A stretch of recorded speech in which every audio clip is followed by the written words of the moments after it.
My niece's homework problem. Teacher stands by her grade. What do y'all think? It's always the niece's homework. Always. We've got here 29,000 upvotes and 13,000 comments. Ugh, this can't be good. This problem ignited such fury and bewilderment that I caught wind of it over on X, where this post received over 11 million views. I've removed the student and the teacher's writing from the problem just for a minute so we can try it ourselves. Let's dive in. It asks, which of the following shows 2/6 equals 1/3? Option A, we have a rectangle cut into sixths and another rectangle cut into thirds. 2/6 are shaded over here, 1/3 shaded over here. We can see these are equal proportions of their respective rectangles. It shows how 2/6 is the same proportion as 1/3. So letter A is correct. Which of the following could refer to multiple options, so we'll continue looking at the others as well. B is just like A except with circles now. This one's cut into sixths, this one's cut into thirds. We can see how the proportions of the shaded sections are the same in each case.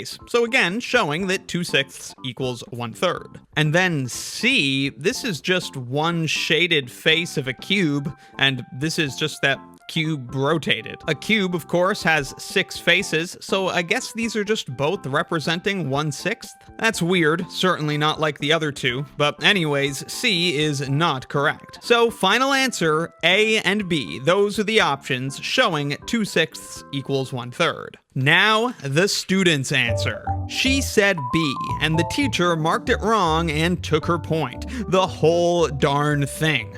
Makes sense, she picked just B instead of B and A, but you'd think a gal could get a half point. But it seems I'd probably get 0 half points too, because the correct answer is actually C, the cube one. Of course, the teacher didn't do us the favor of indicating the correct answer, but if you take a moment to think, it's clear that C really is the best choice. And that's why the student was marked wrong. It's tempting to view C as a beautiful cube, wistfully rocking to and fro, but it is in fact a hexagon. We could try to argue more ridiculous things like maybe this is in fact a hexagonal pyramid viewed from above. Maybe a human wrote this book. Maybe this isn't the only calculator with an inflatable version. But we don't have time for such pish-posh. Options A and B do show, in some sense, the equivalence between the fractions. Since the shapes are similar, so too are the equivalent portions that have been cut from them. But since they're taken from different sized wholes, we're not seeing the equals that the question is asking us to identify. This brings to mind the legendary Marty's pizza problem. The student is told Marty ate 4/6 of his pizza and Lewis ate 5/6 of his pizza. Marty ate more pizza than Lewis. How is that possible? The bright student answers, obviously Marty's pizza is bigger than Lewis's pizza. And the teacher says, nope, it ain't possible because 5/6 is greater than 4/6. Meanwhile, Marty's pizza. So this isn't a question about just recognizing pictorial forms of fractions. It's more about recognizing the importance of the wholes from which the fractions come. Despite this, A and B do show some connection between these equivalent fractions, and this ambiguous correctness caused an uproarious rumpus. I'm honestly surprised how controversial this problem ended up being, but maybe you'll agree with the critics. Let's see how people responded. Can't wait for the Wrath of Math video on this, my man. Can't wait for the Wrath of Math video on this, my man. Wrath of Math, do your thing. Okay, Fat Jesus. Okay, I'm more well-read than other rappers, and I'm read with the pen. I'll give you 10th the credit back if you can do it again, but correctly. Every mat as well as sounds in my rhymes. A hint was scattered all over that pair of parallel lines. It says equals. Last I checked, that means the same. Why so upset, nerd? Check the fucking name. Where'd I get my brain? Where'd I get my looks? From my mom and the time that I spent huffing books, yo. Gooning to Wrath of Math before GTA 6. Good God.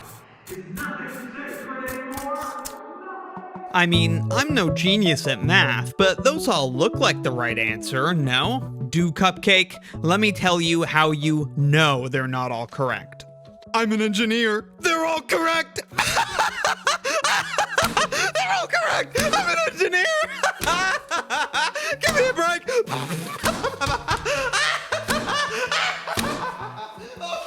This is genuinely such a badly written and presented question. What? We don't know how it was presented. I get what he means, I get it. By badly written, he means the words, and by badly presented, he means the question in its totality, words and pictures. But we're ignoring the rest of the totality that isn't available to us, which is the whole context of the math class surrounding the problem. The lesson that day, the unit, the skills the students have been practicing, and the key points the teacher's been emphasizing. I can't say, the problem is perfectly clear because they have been learning about the importance of the whole when discussing fractions all week in class, because I don't know they've been doing that. But similarly, the average person who doesn't think about math that often has to recognize that when they see this and they haven't been in a math class for years, their confusion is not proof that it's a badly written and presented problem. The online observer has far less context than the students do. You just get the math problem,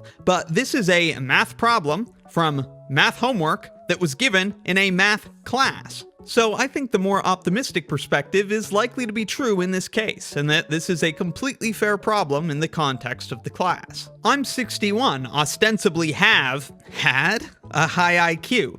I couldn't figure it out either. There was no implication that the total area was relevant. The question didn't ask about equivalency of area in any way. Come on, didn't ask about the area in any way? No implication that the area was relevant? The whole problem is one giant implication the area is relevant. It's literally the thing that sets answer C apart. It's the one option where the shaded areas are equal. Am I crazy? I'm not crazy, right? The different areas suggest they aren't equal, which would confuse students. Nuh-uh. The different areas show they aren't all equal, which is how the students are supposed to determine the correct answer. 2/6 equals 1/3. They all show this. Now, they all show that equality of fractions depends on what they are fractions of. A and B show that 2/6 of a small number is less than the same portion, 1/3, of a big number. But C shows that 2/6 equals 1/3 specifically when these portions are taken from the same whole. The size doesn't actually alter the fraction's value. Oh, so just for example, 2 1,000ths of a cent. That would be the same as 1/500th of a dollar, right? Because they're the same fractions, so they'd be equal if you look at them on paper-wise. Why don't we just check that on my ultra-rare TI 1106? Oh wait, that's my ultra-rare sealed TI 1106. We need to use my other ultra-rare TI 1106.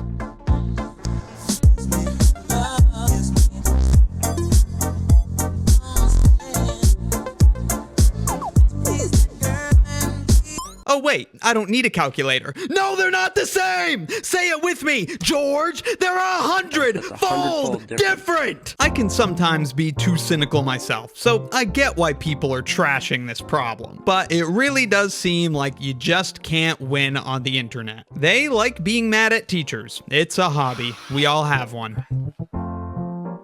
But I think back to some of the math mistakes of internet legend, and what comes to mind? The legendary Verizon phone call incident, where none of Verizon's representatives could understand that $0.002 is not the same as $0.002 cents. An infamous case where the critical error was not understanding the whole from which a portion was being taken. Of course, another famous example is Marty's Pizza, where the critical error was not understanding the holes from which portions are taken affects the sizes of the portions. In each case, those in error were royally dunked on by the internet. So the internet thinks it's very important that students are taught the size of the hole we're taking fractions of is a critical consideration. But suddenly, when it's the teacher making this point instead of the internet, they're wrong. Yes, 1/3 always equals 2/6. But you know why? Because in isolation, 1/3 is 1/3 of a unit.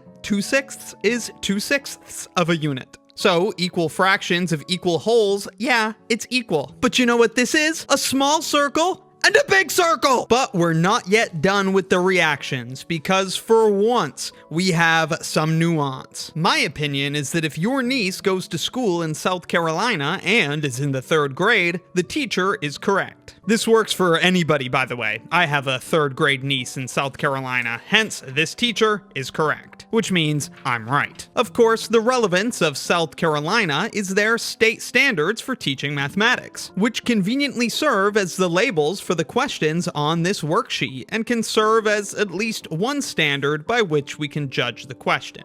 So, let us direct our attention to 3rd grade numerical reasoning standards 2.5 and 2.6. 2.5, indicator insight. Use visual fraction models, area, of the same whole to identify equivalencies. And in 2.6, compare two fractions with the same numerator or same denominator based on the same size whole. Well, I'll be. Maybe you have some ideas for how this problem could be made better. Please do share in the comments. But I think taking a more minimalist approach works well here. You don't have to specify that the size of the whole matters in this question, because noticing that is pretty much the point of the exercise, and per the standards, has been the point of in-class discussions. Ultimately, I find this to be a decently written exercise to test students on an important concept. Even if everything else is the same, if the size of the wholes are different, equivalent fractions will not yield equal pieces. Well, with all of that math talk out of the way, how about we relax and share a snack? Here are my 2/4. And here's your 1/2. Riverside Drive held me up when the first man I loved died. When I could only say I love you through sobs and say I'll miss you. Last time I wasn't talking shells out of the shotguns. Someone with a much